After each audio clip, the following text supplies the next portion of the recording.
हाय दोस्तों, स्वागत है आप सभी का डियर डॉट चैनल में। आज हम करने वाले ऊप्स की सीरीज का वेरी इंपॉर्टेंट टॉपिक है इनहेरिटेंस। तो ये टॉपिक स्टार्ट करने से पहले मैं आपको एक चीज़ बताना था कि रिसेंटली मेरे साथ आज एक इंसिडेंट हुआ, छोटी सी इंसिडेंट है कि मेरा एक कॉलीग था ऑफिस में एंड देन वो बोल रहा था आज कि सर कितना मर्जी जितना मर्जी कहीं पे भी मैं ऊप्स पढ़ता हूँ, मैं बार बार भूल जाता हूँ, बार बार मेरे कॉन्सेप्ट्स क्लियर नहीं होते। अगर हो भी जाते तो ऑफ कोर्स जब इंटरव्यूअर आगे पूछता है तो प्रेशर में नहीं बता पाता हूँ। सो ऐसे ये बहुत रेयर चीज़ नहीं है, ये बहुत कॉमन चीज़ है, सबके साथ होती है ऐसा ना। उस कॉन्सेप्ट कई लोगों को लगता है कि ये डिफिकल्ट है और फंडामेंटल्स क्लियर नहीं होती। और वही एक मेजर रीज़न है ये चैनल को स्टार्ट किया। और सारे कॉन्सेप्ट जो अभी तक मैंने सिखाया काफ़ी इजी तरीके से और आराम से प्यार से सिखाया आपको। और आपके जो डाउट्स भी थे वो नेक्स्ट अगले वीडियोस में वो मैं सॉल्व करते गया। तो जो लोग इस चैनल पे नया है, सब्सक्राइब कर लो, लाइक कर लो, और आपके दोस्तों को भी शेयर करना जो अभी ऊप्स को पढ़ना है या स्टार्ट करने वाले हैं। तो या थैंक यू। तो गाइस आज हम करने वाले इनहेरिटेंस, जो इसको ऑल्सो बोलते हैं द पावर ऑफ रीयूज, है ना। बहुत इंपॉर्टेंट कॉन्सेप्ट है ये और मोस्ट आस्क्ड भी कॉन्सेप्ट है ये। तो मैं चाहता हूँ आप लोग लैपटॉप आपका खोलो और इसका एक कंसोल एप्लीकेशन बना लो। इसको विजुअल स्टूडियो को इंस्टॉल करने का तरीका मैंने प्रीवियस वीडियो में बता दिया, आप वहाँ पे देख लेना। जो नए लोग आए, जो पुराने हैं, आप कंटिन्यू करते रहना, ठीक है। मैं इनहेरिटेंस स्टार्ट करने से पहले ना आप लोगों को एक छोटा सा एग्जांपल देना चाहता हूँ। देखो हम सब घर में रहते हैं, कुछ लोग हॉस्टल के भी हैं आप लोग, तो ठीक है घर का एग्जांपल लेता हूँ। जैसे हम सब घर में होते हैं, क्या तुम्हारे घर में सब लोगों का अलग अलग फ्रिज, अलग अलग टीवी या सोफा सेट सबका अलग अलग होता है? नहीं ना, सबका एक कॉमन होता है जहाँ सब लोग वही यूज कर सकते हैं, राइट। वैसे ही प्रोग्रामिंग में भी बार बार सेम कोड लिखना कोई जरूरत नहीं है, क्योंकि इनहेरिटेंस नाम का सुपर पावर हमारा पास है। अब ये इनहेरिटेंस काम करता कैसे है, ठीक है, ये बताने से पहले मैं आज बताऊंगा कि ये वीडियो में मैं इनहेरिटेंस क्या होता है, रियल लाइफ एग्जांपल्स क्या है और पावरफुल क्यों है, और सी शार्प में इसका सिंटैक्स क्या है, और इसके कुछ कीवर्ड्स आते हैं, बेस, प्रोटेक्टेड, ये सब कीवर्ड्स हम एक्सप्लेन करेंगे। और मोस्ट इंपॉर्टेंटली इंटरव्यू पर्सपेक्ट में क्या पूछते हैं और आपको क्या बोलना चाहिए ताकि आप क्रैक कर ले वो इंटरव्यू, ठीक है। चलो एक एग्जांपल के साथ समझते हैं। सपोज हमारे पास एक क्लास हो कार के नाम का, ठीक है। लिखते लिखते पढ़ाता हूँ मैं, ठीक है। चलो एक एग्जांपल है, कार है हमारे पास। हर कार में कुछ बेसिक फीचर होते हैं, जैसे कॉमन फीचर, जैसे कि इंजन हो गया, स्टेयरिंग हो गया, ब्रेक्स हो गया। अगर आपके पास बड़ी कार जैसे ऑडी हो गया, बीएमडब्ल्यू हो गया, सब में बेसिक फीचर तो यही होंगे, स्टेयरिंग और इंजन, ये सब तो हो गए। तो क्या हम हर बार लिखेंगे इंजन और ब्रेक्स का कोड? बिल्कुल नहीं, नहीं लिखेंगे हम बार बार कोड। तो हम क्या करते हैं, एक पेरेंट क्लास बनाते हैं, बेस क्लास, और बेस क्लास बनाएंगे और उसमें से हम जो नया कार्स बनाएंगे उसमें हम इनहेरिट करते हैं, ठीक है। फॉर एग्जांपल मान लो मेरे पास एक क्लास है कार, और मैं इसमें बना रहा हूँ पब्लिक वॉइड स्टार्ट इंजन। ये तो बेसिक है ना, सबके पास तो यही होता है। तो मैंने बना लिया और मैं यहाँ पे कुछ प्रिंट करूंगा, कंसोल डॉट राइट लाइन, या क्या प्रिंट करूंगा, इंजन है स्टार्टिंग, ठीक है। ये हो गया, हर कार स्टार्ट तो पक्का होगा। और क्या होगा, हॉन्क भी मारता है। चलो मान लेते हैं कि हर कार का अलग अलग हॉन्क है, कुछ और, ठीक है। इंजन, इंजन बना लेते हैं हम। ओके, इंजन है स्टॉप, ठीक है। कुछ गड़बड़ हुआ क्या? ठीक है, अच्छा, ठीक है, इंजन है स्टॉप, ठीक है। और क्या बना सकते हैं, कुछ बेसिक फंक्शनलिटी, स्टेयरिंग, चलो ठीक है, अभी हम रख लेते हैं फिलहाल के लिए ये दो एग्जांपल। सपोज मैं कल को बोलूंगा मैं एक और क्लास बना रहा हूँ, मान लेते हैं बीएमडब्ल्यू।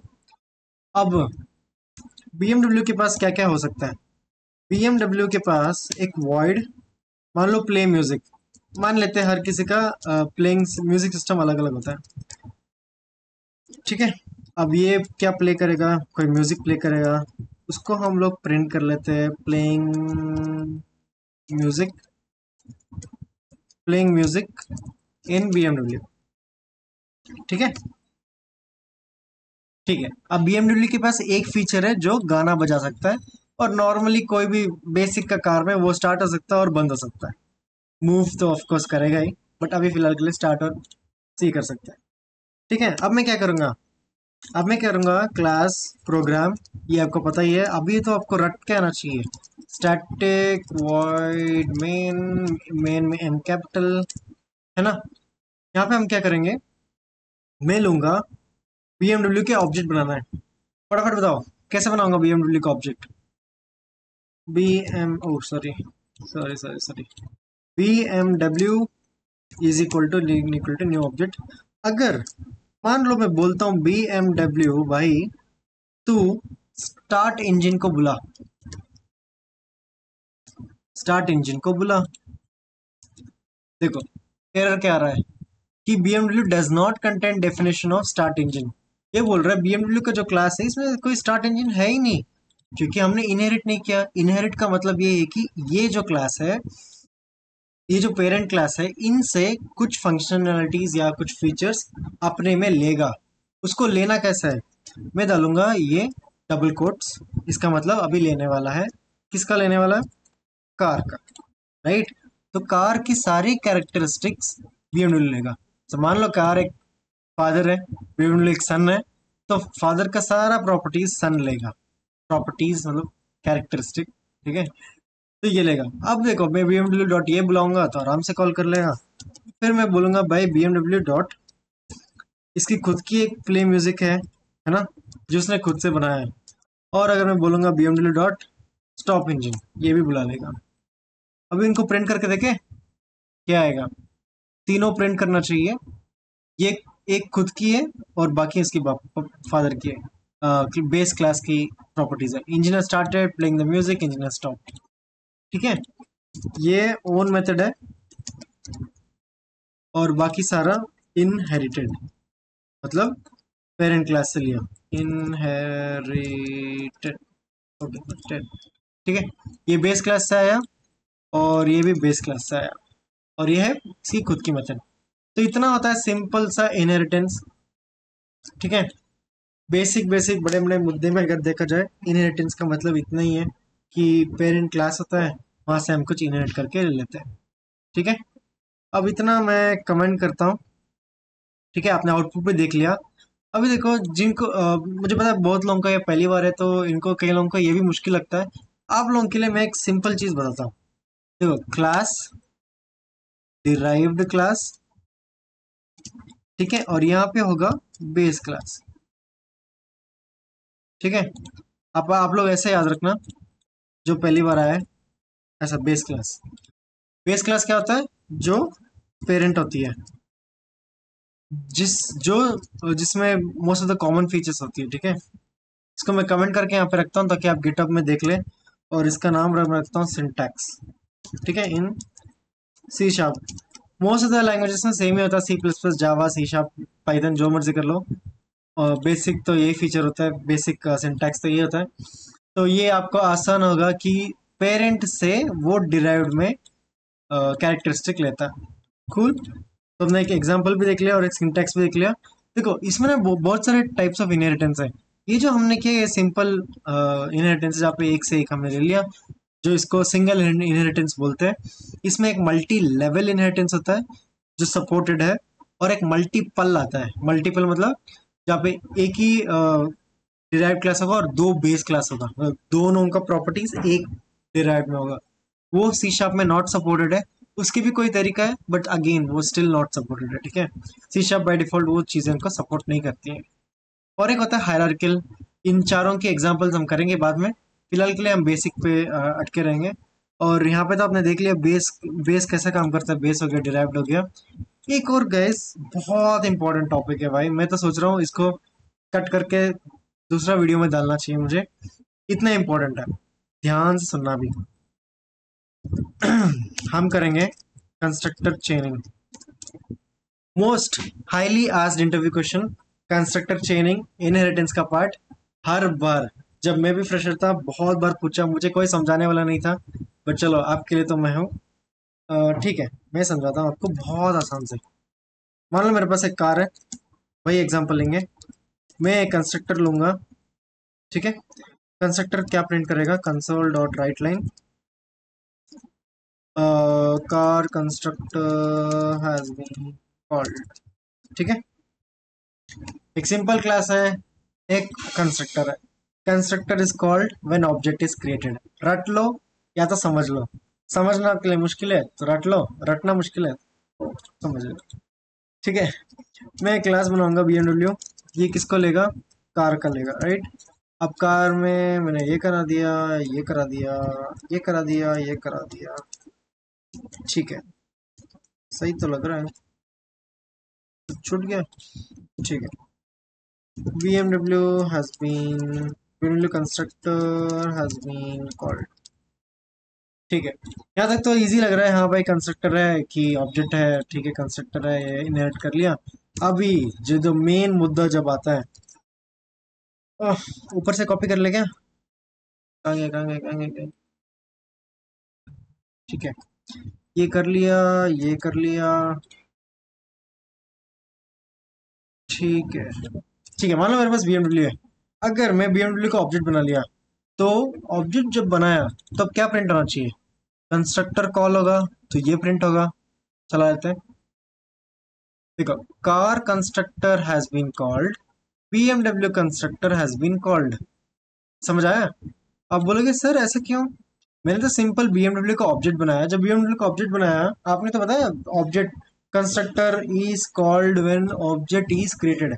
हाँ, तभी आता है कंस्ट्रक्टर चेनिंग का कॉन्सेप्ट, कि तुमने तो इसको बुला लिया और ये ट्रिगर होना चाहिए था, बट ये ट्रिगर क्यों नहीं हुआ? क्योंकि देखा भाई, ट्रिगर तो मैं कर दूंगा, करने से पहले क्या मैं किसी को इनहेरिट किया है? अगर किया है तो पहले मैं उसका constructor बुलाऊंगा।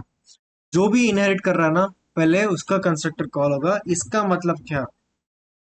Constructor of the base class runs first automatically. ठीक है, constructor of the base class runs automatically, that is called constructor चेनिंग। ठीक है, आई थिंक काफी अच्छा एग्जांपल था ये कंस्ट्रक्टर चेनिंग समझने का, क्योंकि हम इसको बुला रहे हैं बट ये देखेगा अच्छा है किसी से इनहेरिट कर रहा है तो वो उसको बुलाएगा पहले। तो ये वेरी इंपॉर्टेंट कॉन्सेप्ट है। और या ठीक है, एक और एग्जांपल भी था, इसी में समझा देता हूँ या दूसरा बनाऊँ? दूसरा बना लेता हूँ। ठीक है, ये था कंस्ट्रक्टर चेनिंग, आपको समझ आ गया। पहला एग्जांपल तो सिंपल इनहेरिटेंस था, सेकंड वाला कंस्ट्रक्टर चेनिंग था। अभी देखो, ये ना, इसमें ना एक इम्पोर्टेंट कीवर्ड है प्रोटेक्टेड कीवर्ड। बहुतों को पता है कि पब्लिक क्या होता है, सबको दिखता है, प्राइवेट या किसी को नहीं दिखता है। प्रोटेक्टेड होता क्या है ना? चलो भाई, दोबारा बनाते हैं। मान लो मेरे पास कोई क्लास है, ठीक है, मान लो मेरे पास कोई क्लास है और उसमें है प्रोटेक्टेड। कोई प्रॉपर्टी सजेस्ट करो। प्रोटेक्टेड इन स्पीड लूंगा, ठीक है। हर कार की एक स्पीड होगी, मेरे कार की स्पीड 100 है। हाँ, कम है, ठीक है। तो ठीक है, अब BMW है मेरे पास। BMW बोलता है भाई तो ना मुझे स्पीड दिखा तेरा। मैं बोलूँगा ठीक है, तेरे को स्पीड दिखाऊंगा मैं। स्पीड में मैं बताऊंगा तेरे को मेरी स्पीड क्या है। ठीक है, मैं प्रिंट करूंगा BMW स्पीड इज, स्पेलिंग्स बड़ा दिक्कत होता है। ठीक है, स्पीड इज प्लस डाल दिया और ये स्पीड डाल दिया। ठीक है, ये कैसा आ पाया यहाँ पे? क्योंकि ऑलरेडी इनहेरिटेड था। अगर मैं इनहेरिटेड तो हटा दूं, एरर आ गया ना। ये पूछ रहा भाई ये नेम तो एग्जिस्ट ही नहीं करता मेरे पास, तो इसलिए ये इनहेरिट करना वेरी इंपॉर्टेंट है, ताकि ये बोला है कि ये कीवर्ड इस बंदे से आया। ठीक है, अभी देखो, अपने ऑब्जेक्ट बनाया यहाँ पे, ऑब्जेक्ट बना दिया तो कंस्ट्रक्टर कॉल होगा। कंस्ट्रक्टर था नहीं यहाँ पे। अब सपोज मैंने बोला BMW भाई तू स्पीड को बुला, स्पीड को तू बुला, सिंपल। ये बोलेगा ठीक है, यहाँ पे जाएगा, शो स्पीड पे जाएगा, जो यहाँ पे है वो प्रिंट कर देगा। Very simple, BMW speed is 100। इसमें कोई दिक्कत नहीं। अगर इसी का केस के अलावा अगर मैं ऐसा लेता, अगर मैं बोलता car car equal to new car, और मैं बोलता कार डॉट स्पीड, क्यों? स्पीड स्पीड तो आना चाहिए ना, कि कार इधर है। अब कार के अंदर की चीजें आना चाहिए। देखो, is inaccessible, car dot speed मतलब कार स्पीड है, बट वो inaccessible due to protection level. ठीक है, प्रोटेक्शन लेवल जैसा आता ना, आप समझो कि वो पब्लिक हमें मॉडिफायर्स के बारे में बात कर रहा है। मॉडिफायर्स में आता है पब्लिक, प्राइवेट और प्रोटेक्टेड।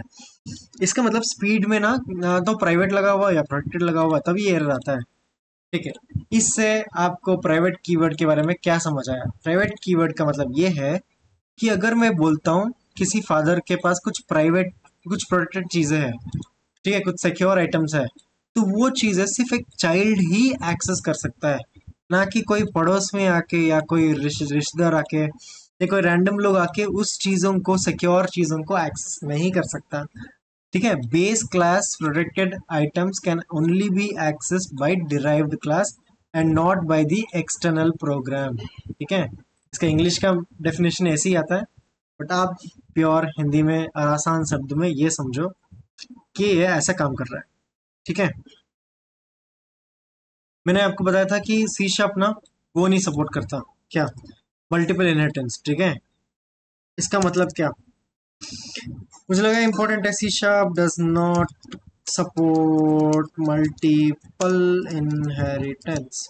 इनहेरी क्या, स्पेलिंग पे मत जाना। ठीक है, इसका मतलब क्या है? मैं बोल रहा हूँ कि जैसे मान लो हमारे पास क्लास सी है, जैसा अभी मैं बोल रहा हूँ भाई ये ए से लेगा, ठीक है, मैं बोल रहा हूँ ए से भी लेगा और बी से भी लेगा, ये बिल्कुल सपोर्ट नहीं करेगा और ये सी शार्प में नहीं हो पाता है। ठीक है, मतलब हम बोलते हैं कि भाई या तो तू ए से ले या तो तू बी से ले, बट दोनों से लेने वाला काम मत कर। तो ये सी शार्प बिल्कुल अगेंस्ट है इससे और ये नहीं हो पाता है। ठीक है, या आई थिंक दैट्स इट था गाइस। आपने देख लिया, आज हम रिकैप कर लेंगे फटाफट कि हमने देख लिया कि रीयूजेबिलिटी क्या है इनहेरिटेंस का, कि हम एक ही बनाए और एक ही का फंक्शनलिटी दूसरे क्लास में कैसे देना वो समझे। अवॉइड डुप्लीकेशन कोड, फालतू में हम कोई कोड नहीं लिख रहे, हम जो भी कोड लिख रहे हैं हम अगले में डिराइव करके लिख रहे हैं। कंस्ट्रक्टर चेनिंग हमने पढ़ लिया है यहाँ पे, कि जब भी हम बेस क्लास के ऑब्जेक्ट को बनाते हैं वो पेरेंट की ऑब्जेक्ट को पहले, कंस्ट्रक्टर को पहले कॉल करेगा, राइट। और प्रोटेक्टेड कीवर्ड का ये भी देख लिया, रियल लाइफ एनालॉजी ये भी देख लिया। लिख दूं क्या?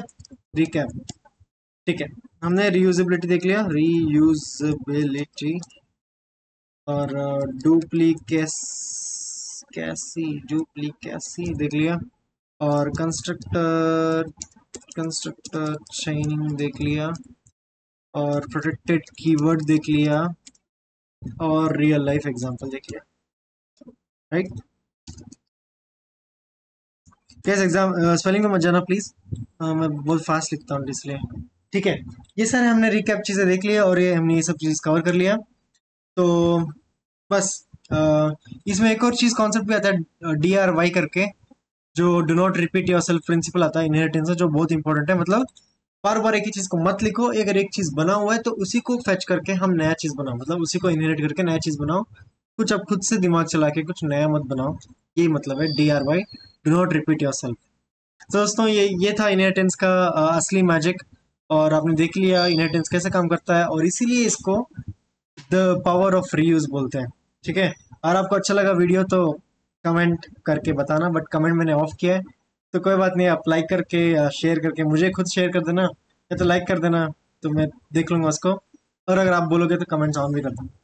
ठीक है, thank you guys, see you in the next video. अगली वीडियो और भी बहुत इंपॉर्टेंट कॉन्सेप्ट है, इनहेरिटेंस के रिलेटेड ही होगा वो भी, और उसके बाद हम एक मिनी प्रोजेक्ट भी करूंगा इनहेरिटेंस का, ताकि ये जो कॉन्सेप्ट्स है जो थियरी पढ़ा रहा हूँ वहाँ पे और क्लियर समझ आ जाएगा आपको।